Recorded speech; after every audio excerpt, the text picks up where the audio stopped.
गणपति बप्पा मोरया। भगवान गणेश का एक दंतावतार देही ब्रह्म का धारक है। वो मदासुर का वध करने वाला है और उसका वाहन मूषक बताया गया है। मदासुर नाम का एक बलवान पराक्रमी दैत्य था। वो महर्षि च्यवन का पुत्र था। एक बार वो अपने पिता से आज्ञा लेकर दैत्य गुरु शुक्राचार्य के पास गया। उसने शुक्राचार्य से कहा कि आप मुझे कृपा पूर्वक अपना शिष्य बना लें। मैं संपूर्ण ब्रह्मांड का स्वामी बनना चाहता हूं। आप मेरी इच्छा पूरी करने के लिए मेरा उचित मार्गदर्शन करें। शुक्राचार्य ने उससे संतुष्ट होकर उसे अपना शिष्य बना लिया। सबसे पहले आचार्य ने उसे विधि सहित एकाक्षरी ह्रीम शक्ति मंत्र दिया। मदासुर अपने गुरुदेव के चरणों में प्रणाम कर जंगल में तप करने के लिए चला गया। उसने भगवती का ध्यान करते हुए हजारों वर्षों तक कठोर तप किया, यहां तक कि उसका शरीर दीमकों की बांबी बन गया। उसके चारों ओर वृक्ष उग गए और लताएं फैल गईं। उसके कठोर तप से प्रसन्न होकर भगवती प्रकट हुई।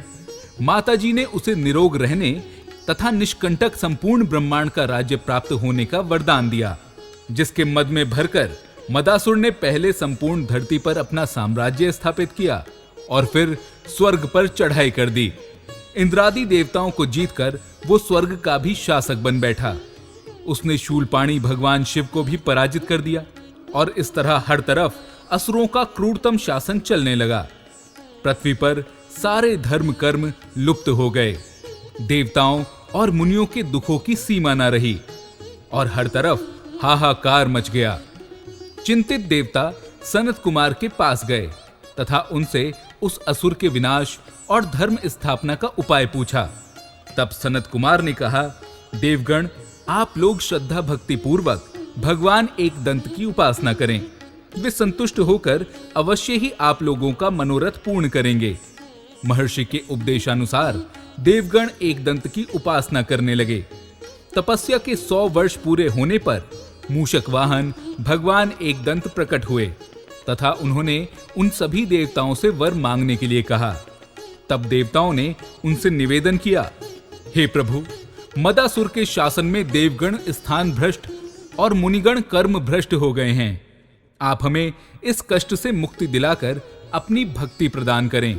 उधर देवर्षि ने भी मदासुर को सूचना दी कि भगवान एक दंत ने देवताओं को वरदान दिया है। अब वे तुम्हारा प्राण हरण करने के लिए तुमसे युद्ध करना चाहते हैं। तब मदासुर अत्यंत कुपित होकर अपनी विशाल सेना के साथ एक दंत से युद्ध करने चला। भगवान एक दंत रास्ते में ही प्रकट हो गए। राक्षसों ने देखा कि भगवान एक दंत सामने से चले आ रहे हैं। वे मूषक पर सवार हैं। उनकी आकृति अत्यंत भयानक है।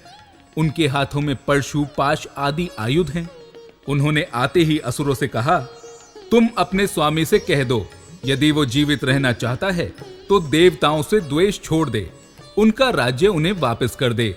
अगर वो ऐसा नहीं करता है तो मैं निश्चित ही उसका वध करूंगा। इधर महाक्रूर मदासुर युद्ध के लिए तैयार हो गया।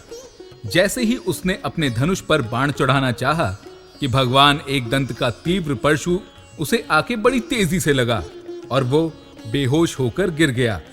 बेहोशी टूटने पर मदासुर समझ गया कि ये सर्वसमर्थ परमात्मा ही हैं। उसने हाथ जोड़कर स्तुति करते हुए कहा, प्रभु, आप मुझे क्षमा करके अपनी दृढ़ भक्ति प्रदान करें। तब एक दंत ने प्रसन्न होकर उससे कहा, जहां मेरी पूजा आराधना हो वहां तुम कदापि मत जाना।